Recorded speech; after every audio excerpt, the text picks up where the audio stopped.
There was a flat-topped rock covered with stones, and as I was looking, a writer in the May-wide world says, several Somali women passed. Each one left the road, and selecting a stone placed it on the heap. I inquired the reason of this. The Somali version is as follows. In the old days before the Somalis inhabited the country, there was a very bad man.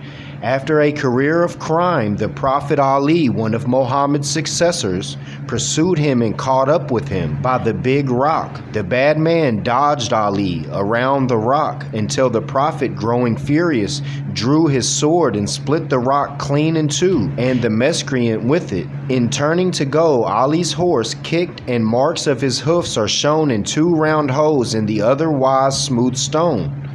The split rock has just such an appearance, and from time immemorial it has been the custom for women passing to add a stone to the pile on the altar close by. The Somalis has many legends of the people who occupied the country before them, and talk of them as having been Persian, which they was Moors. 50,000 Jews in Africa. New York City.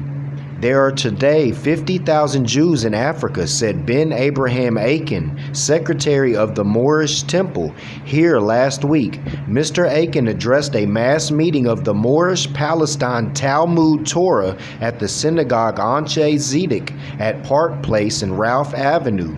The Moorish Palestine Talmud Torah, located at 381 Barbie Street, was organized 2 years ago by a group of colored and white Jews. About 25 of the congregation of 150 are colored.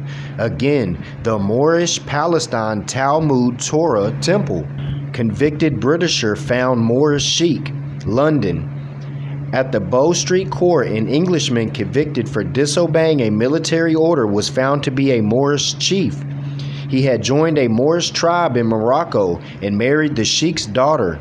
He claimed to be a Moorish chief. He had joined a Mohammedan secret society and was a master of the Arabic language. Didn't support wife. Convicted last week on a charge of not supporting his wife, Jesse Davis, a Moorish American, was given 2 years probation Tuesday by Recorder's Court Judge John Mayer Davis, who calls himself Jesse L., said his wife Georgia had left him several years ago.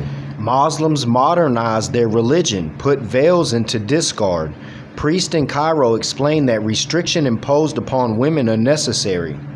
Chicago Tribune, Foreign News Service, Cairo, March 2nd, by mail. Muslim priests, in the attempt to adapt their religion to modern conditions, are finding new interpretations of the Quran to show that the restrictions of Mohammedan women was not at all the intentions of the Prophet. Great stress is being laid upon the liberty of Muslim women in the days of Muhammad and the succeeding religious chiefs to prove that misinterpretations and misapplications of the Quran has resulted in the present-day beliefs. Ulimaz explains that the veil was ordered by Muhammad to distinguish Muslim women from those of the pagans who neither married nor were given to marriage. Because of the immoralities and irregularities of the pagans, certain social restrictions were adopted with the intention of protecting Mohammedan women, rather than with the idea of limiting the sphere of her activities. Had full liberty. It is brought out that the Prophet himself gave women full liberty in civil and public affairs,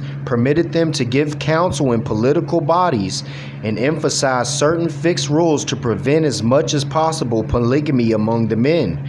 Now, a Muslim priest told his followers in a mosque here recently, the original purpose of the veil has been lost through centuries of traditions. The reasons for the veil and the restrictions exist no longer. Education and enlightenment have paved the way. Men and women can meet on practically the same level. Heads of the nationalist movement are doing everything to encourage emancipation of the Egyptian woman, and now even among the notables, Muslim men and Muslim women have intermingled at social functions. May visit America. Ms. Fahmi Wissa Bey, president of the Ladies Central Committee of the Egyptian delegation, delegation who may head a committee of Egyptian women contemplating visiting America to aid in the Egyptian propaganda commenting on the increasing freedom of the Muslim women, told me that emancipation had already been effected through encouragement of education among them. You hear that? Emancipation is through the knowledge, the gnosis of knowing thyself, is what it said. The veil would have disappeared long ago, she said, were it not that the recent government had been so lax in enforcing rules that a very undesirable type of women has crowded here from Europe, and the Egyptian women has no desire to be mistaken for one of these. Indeed, and they knew it was a bey too, Egyptian from Egypt.